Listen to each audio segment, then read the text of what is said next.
¿Qué tal, mis hermanos? Me da mucho gusto saludarlos por este medio y quiero comentarles que estoy muy contento porque podemos reanudar las lecciones de nuestro instituto. Nos quedamos en la lección 24, nos toca ver la lección 25. Para aquellos de ustedes que nos estén viendo por primera vez, pues no se preocupen, estamos estudiando simplemente el amor de Dios ineludible a lo largo de la Biblia. Entonces, pues no tiene que saber las lecciones anteriores para empezar a ver estas lecciones. Y para iniciar, pues vamos a hacer una oración. Dios nuestro, te pedimos que nos hables en este momento, Señor, por medio de tu palabra. Gracias por la oportunidad que nos das de retomar estas lecciones y te pedimos que sean de bendición para nuestra vida. En Jesús, amén. Vamos entonces, hermanos, a hablar el día de hoy acerca de la humildad y cómo la iglesia nos ayuda a desarrollarnos como personas eh, pues dentro de una sociedad, o sea, cómo es que influye una comunidad de fe en nuestra iglesia. Dice la Biblia en Mateo 2:6, está ahí en su pantalla: y tú, Belén, de la tierra de Judá, no eres la más pequeña entre los príncipes de Judá, porque de ti saldrá un guiador que apacentará a mi pueblo Israel. Entonces, aquí la palabra de Dios pues dice que le está diciendo a Belén, que era una aldea, que no se tiene que preocupar por cuántas riquezas tiene, cuántos pobladores tiene, por si es una ciudad de comercio o no, por si tiene, o por si es la capital de un país o no. Simplemente le está diciendo: tú no eres la más pequeña. O sea, no importa qué tienes o qué no tienes, no eres la más pequeña de entre los príncipes de Judá, porque de ti saldrá un guiador que apacentará a mi pueblo Israel. Eso dice la Biblia en este texto. Y como les decía hace un momento, el propósito de nuestra lección es afirmar la importancia que tiene una iglesia, nuestra comunidad de fe cristiana, en la formación de la vida de una persona. Para estudiar esta lección vamos a platicar acerca de estos términos que estaremos viendo, y por supuesto pues tendremos que definir la palabra humildad, puesto que es lo que estamos estudiando. Y significa bajarse o postrarse. Y muy particularmente se opone a dos términos que no tienen nada que ver con humildad. El primero es elevación y el segundo es orgullo. Es decir, que la gente orgullosa o que se siente mejor o superior a las demás personas, pues es una persona que no es humilde, ¿no? Porque, como dice aquí, la palabra humildad se opone a estos términos. Y probablemente, no probablemente, más bien seguramente, y es una afirmación, el ejemplo más grande de humildad es el de nuestro Señor Jesucristo. Porque luego podríamos conocer a una persona, imagínense que conozcamos una persona que tiene muchas posesiones o que tiene un puesto importante, es director de una compañía muy importante, ¿no? Pues podríamos decir que si esa persona es de fácil trato, es una persona humilde, ¿no? Que no se siente más por lo que es ni por lo que tiene, sino que se baja y se postra a nuestro nivel o a cualquier nivel, ¿no?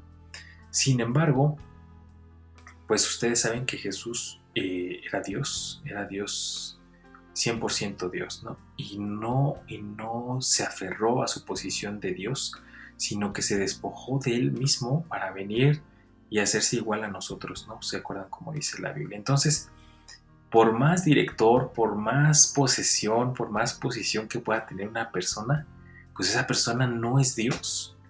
Y Jesús era nada más y nada menos que el creador del cielo, la tierra y todo lo que conocemos creado, y lo que no conocemos que también creó.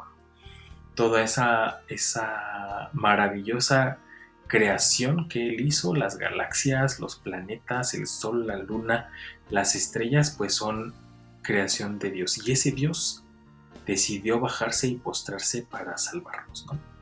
Ese es nuestro Dios, el ejemplo más maravilloso de humildad que podamos encontrar jamás, ¿no? Y eso lo hizo para enseñarnos primero a sus discípulos y luego a nosotros mismos, a través del testimonio de muchos discípulos durante mucho tiempo, que ese era el camino para agradar a Dios, ¿no? Para agradar a Dios. Dice la Biblia que el que quiera ser mayor, pues tiene que servir a los demás, ¿no? También vamos a ver qué significa Jesús, y el nombre Jesús es la forma hebrea del nombre Josué, que quiere decir Salvador. Y también hay otro nombre que aparece en la Biblia que dice que se le iba a dar a Jesús, que es Emanuel. Sin embargo, no vemos que Jesús se haya llamado Emanuel, simplemente que su nombre fue Jesús. Sin embargo, tenemos que decir que es un nombre simbólico que significa literalmente Dios con nosotros. Y fue dado originalmente al rey Acaz. El profeta Isaías escribió de él que así se habría de llamar, porque recuerdan ustedes que las profecías pues las escribía el profeta, pero el profeta no estaba viendo el futuro, simplemente era el deseo de su corazón que este rey, el rey Acaz, fuera el Salvador. Por eso decía, Acaz se tiene que llamar así porque Dios nos ha de liberar por medio de él. Sin embargo, esta profecía no se cumplió en el rey Acaz, sino se cumplió en la vida de nuestro Señor Jesucristo. Es así como funcionaban las profecías, más allá de una cosa como muy mística, pues simplemente Dios usaba a los profetas su deseo de redención, de salvación, de que la palabra de Dios se cumpliera, escribían algo, pero ese algo no se cumplía necesariamente, en este caso con el rey Acaz, pero se cumplieron más adelante también, en este caso, pues en la persona de nuestro Señor Jesucristo. Para continuar, ahora, hermanos, pasemos a este asunto de la identidad. Y pues miren, ¿qué es la identidad? Pues la identidad, como lo podemos ver en las imágenes que están ahí, pues es lo que nos identifica. De ahí viene la palabra identificar, de identidad. Y entonces podemos ver ahí una familia, ¿no? Y esa familia se identifica como la familia, pues, Pérez, o la familia López, o la familia Ramos, o qué sé yo, cualquier familia. Y también está ahí una imagen, ustedes la pueden ver, de una huella de un dedo, ¿no? Y dicen los que saben que nuestras huellas son irrepetibles, o sea, nadie puede tener la misma huella que yo tengo, sino que cada dedo es diferente. Eso nos da identidad, eso hace que seamos únicos. Y también pueden ver ahí una imagen de un sello, que era como se identificaba en aquel entonces los reyes, por ejemplo. Ellos tenían un sello, ponían una cantidad como de cera, y ahí ponían el sello. Quería decir que una persona que se identificaba con un sello estaba mandando la carta, y así es como se identificaba. Entonces, miren, hay una historia, hermanos, de una familia que ahí la pueden ver en sus pantallas. Está la abuelita, está la hija, que también es mamá, ¿no? Y luego ya hay una hija más pequeña, y luego otra hija más pequeña, y luego una bebé.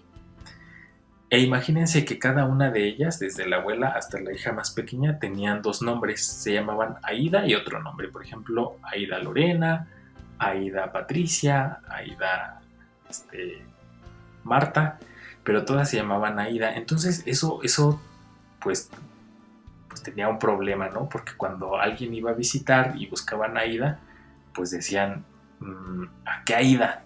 ¿A qué Aida estás buscando? Entonces podría significar un problema. Sin embargo, es muy interesante que esa familia tenga una identidad. Eran la familia de las Aidas, ¿no? Entonces es así como nos identificamos, como por ciertos rasgos que solo se tienen por pertenecer a una familia o a un grupo de personas. De hecho, es nuestra familia nuestro primer clan. Nuestra familia es la primer, como el primer núcleo donde nos identificamos con algo. Ya les decía yo, o sea, yo soy de la familia Lobo Cruz, por ejemplo.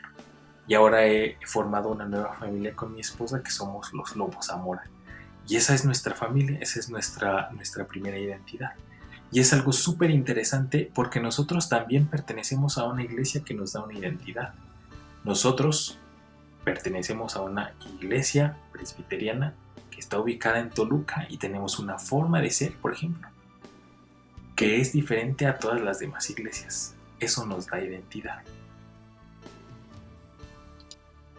Y usted se podrá preguntar en este momento, bueno, ¿y eso qué, no? ¿Eso qué tiene que ver con la humildad?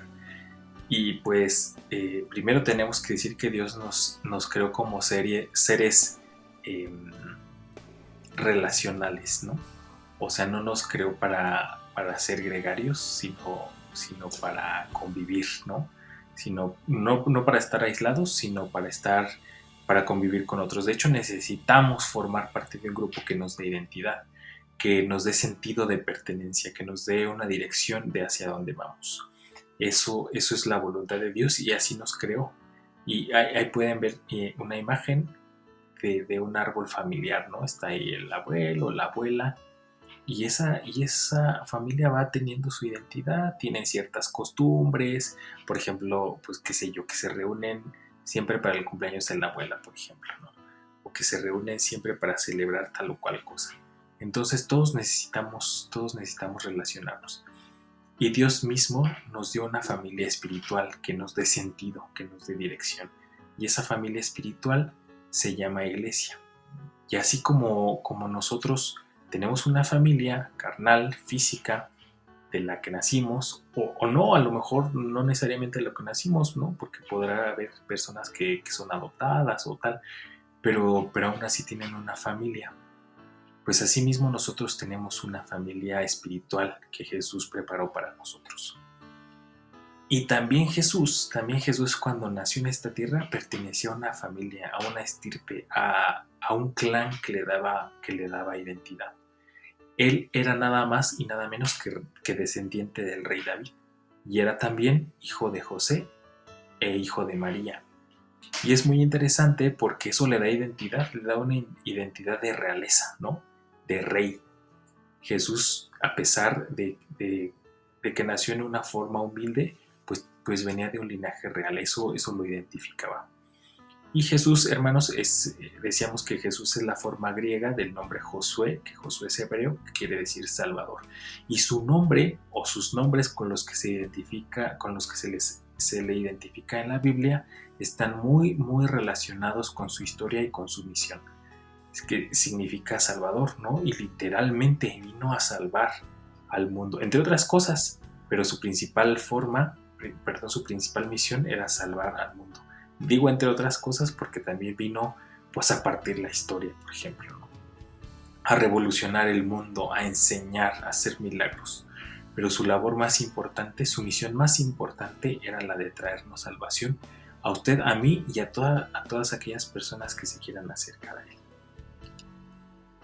Y para darle identidad también, pues Dios decidió que Jesús habría de tener un nacimiento, ¿no? Un nacimiento como hombre, es decir, no descendió como del cielo, así como en un meteorito, por ejemplo. Que Dios lo pudo haber hecho, pues sí lo pudo haber hecho, sin embargo decidió que Jesús habría de nacer en una familia, en un pueblo que tenían costumbres. Y miren, aquí hay por lo menos 5 costumbres que tenía el pueblo judío en ese entonces.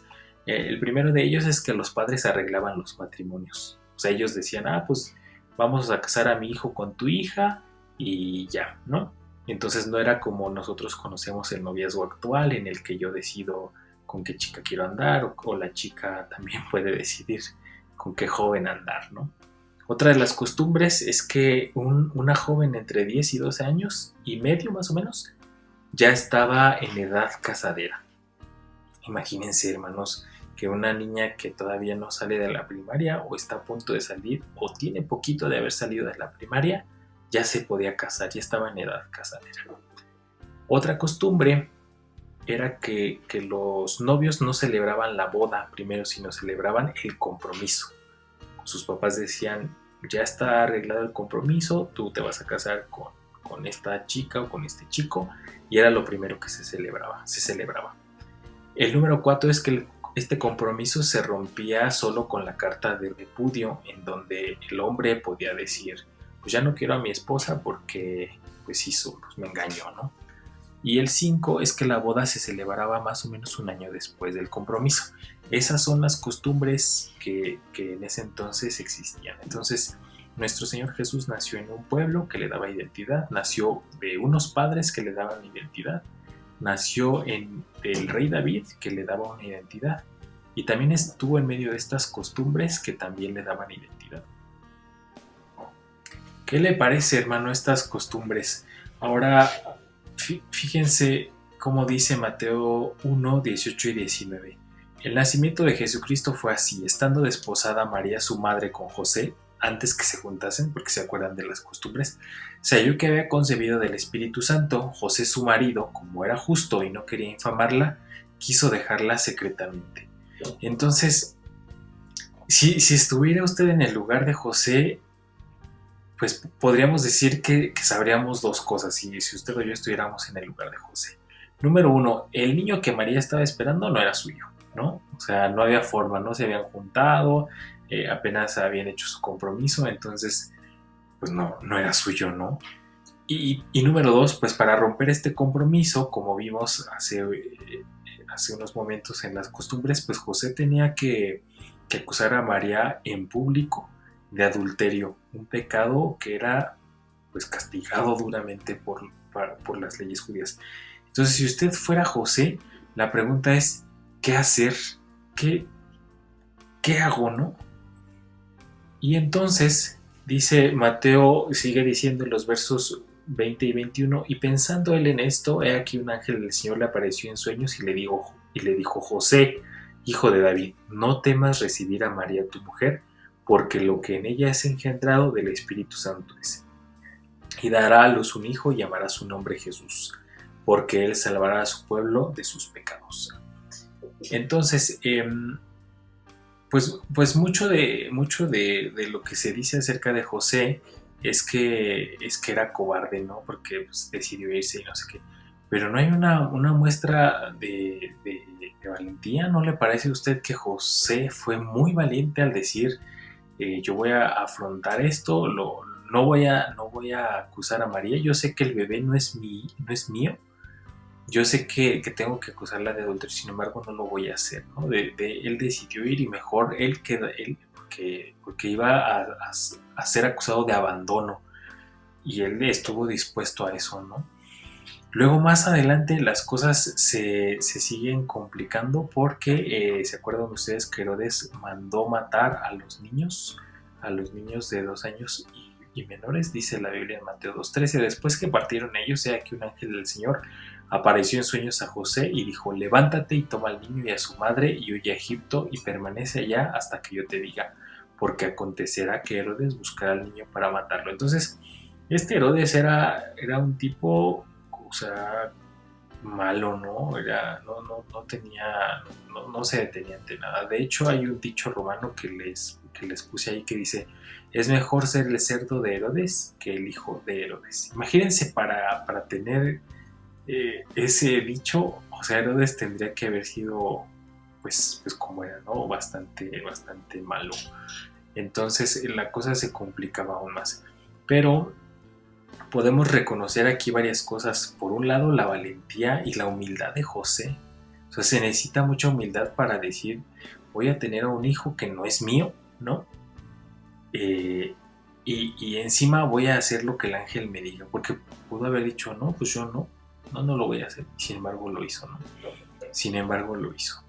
Y José fue el medio que Dios usó para proteger a su propio hijo de la muerte, ¿no? De esta ordenanza que había hecho el rey Herodes. Entonces vemos el nacimiento de Jesús, hermanos, en resumen, un nacimiento complicado, ¿no? Perseguido, con una historia que así decidió Dios que fuera, ¿no? Porque Dios puso en el vientre de María a Jesús, cuando, como yo decía hace un momento, pues hace rato, podría haberlo mandado simplemente que ahí apareciera, o que brotara de la tierra, o que cayera de un relámpago, o que simplemente pues allí naciera, perdón, ni que naciera, pudo haber aparecido ya de la edad madura o como sea, y sin embargo Dios quiso que las cosas fueran como sucedieron.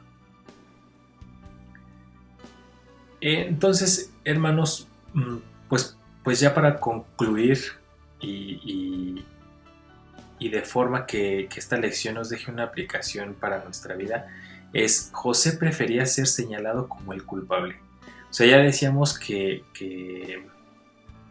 las leyes judías eran muy severas y José tenía esa oportunidad de decir, ese hijo no es mío, pues no sé de quién es, pero mío no es, y María pues apenas todavía ni nos juntamos y ya me salió con su domingo 7, ¿no? Como decimos. Entonces José decide afrontarlo. Él huía en una muestra, a mí me parece una muestra de valor, decir, Prefiero que a mí me señalen como el que estoy abandonando a María y a mi hijo, a yo tener que hacer una carta de repudio y acusar a María enfrente de todo el mundo para que me pueda separar y pueda rehacer mi vida con otra mujer o lo que sea. Sin embargo, él, pues imagínense un niño, era prácticamente un niño, un adolescente, con todo este asunto de la boda, ya me voy a casar, a lo mejor le faltaban jugar, a lo mejor todavía tenía juguetes que estrenar, a lo mejor todavía tenía muchos amigos con los cuales jugar, y de pronto ¿te vas a casar? Y él dice, sí, pues me voy a casar, pero con la muchacha con la que se va a casar, que también tenía su edad de 12 años, 11, 12 años, máximo, ya estaba embarazada y él no sabía ni de quién era y, y sabía cómo proceder también. Y entonces él, a esa edad, hermanos, de tan pequeño que uno, híjole, lo podría ver todavía como un niño, dice, no, me voy a echar la culpa. Voy a huir, los voy a abandonar y que sea yo el que cargue con eso y no que sea María ni mi hijo que carguen con esa culpa. Bueno, ni el hijo de María, porque no era su hijo, ¿no?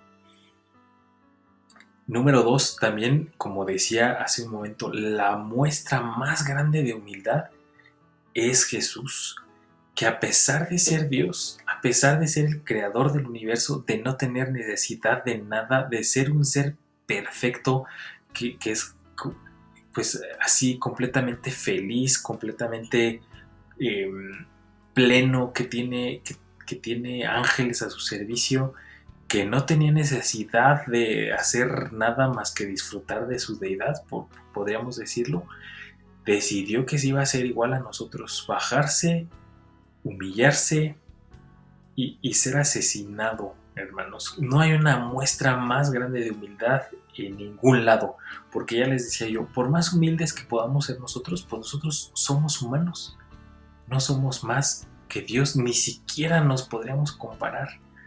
Y Él, que sí era Dios, se humilló por usted y por mí para darnos salvación. Esa es la aplicación, me parece, más grande de esta clase, que si Dios, siendo Dios, teniendo lo que tiene, siendo lo que es, se humilló, ¿qué no podríamos hacer nosotros? Y ese es precisamente el tercer punto. Si Dios ya hizo eso por nosotros, ¿no podríamos nosotros mostrar humildad para, para con los que nos rodean? Para con nuestra iglesia? Y es aquí donde vemos cómo la comunidad de fe nos, nos moldea, ¿no? Nos hace pertenecer, cómo nos marca, ¿no? Y entonces, hermanos, el llamado sería, seamos humildes, tratemos bien a nuestros hermanos, a nuestras hermanas, seamos de trato blando, de mecha larga, ¿no? Para no ser de mecha corta, o sea, que no con cualquier cosa nos enojemos, que hagamos malas caras. Y pensemos en eso, Dios se humilló, se hizo igual a nosotros. Entonces, si Dios a usted mismo le ha permitido estar en una posición por encima de lo que podríamos decir de otro hermano, ¿no? O sea, tiene un mejor puesto, tiene un mejor trabajo, tiene mayores ingresos, o tiene una herencia y tiene más posesiones que nosotros, o tiene más conocimientos y por eso usted cree que podría considerarse como superior, pues deje eso de lado. Así como Dios no estimó ser Dios como cosa que aferrarse, ¿qué más podría pedirle Dios, ¿no? Pues, tiene todo y sin embargo se humilló y vino a morir por cada uno de nosotros. Entonces, mostremos humildad, hermanos, mostremos humildad, seamos de buen trato, tratemos bien a nuestra familia, por supuesto, y a nuestra comunidad de fe. Y seamos humildes al aceptar a Jesús, o sea, mostremos humildad para aceptar a Jesús. Y este es un llamado muy importante en dos sentidos. Para los que ya somos cristianos, pues ser humildes al aceptar a Jesús es ser humildes al aceptar lo que Él me dice que haga. Lo que yo tenga que hacer, hacerlo con humildad, no sintiendo que me están degradando o yo por qué voy a hacer eso si yo soy tal o cual, o si yo soy anciano, o si yo soy diácono, ¿cómo voy a hacer eso? ¿No? Y en otro sentido, si usted es una persona que no ha aceptado a Jesús o que está esperando algo para aceptarlo, pues sea humilde para aceptar que solo Jesús tiene el poder para salvarme, para asegurarme una vida en plenitud, una vida con Él después de esta vida terrenal. Finalmente, hermanos, en resumen, eh, prefiramos ser señalados nosotros, ¿no? Como José. O sea, si en algún momento tenemos que elegir eso, pues nosotros no, elijamos ser los culpables, ¿no? Aprendamos de Jesús, que fue humilde a pesar de ser Dios, y entonces, pues no importa lo que yo tenga, no soy Dios. Si Dios renunció a ser Dios, yo podría renunciar a cualquier otra cosa, porque cualquier otra cosa es menor que ser Dios. Mostremos humildad al pertenecer a una familia.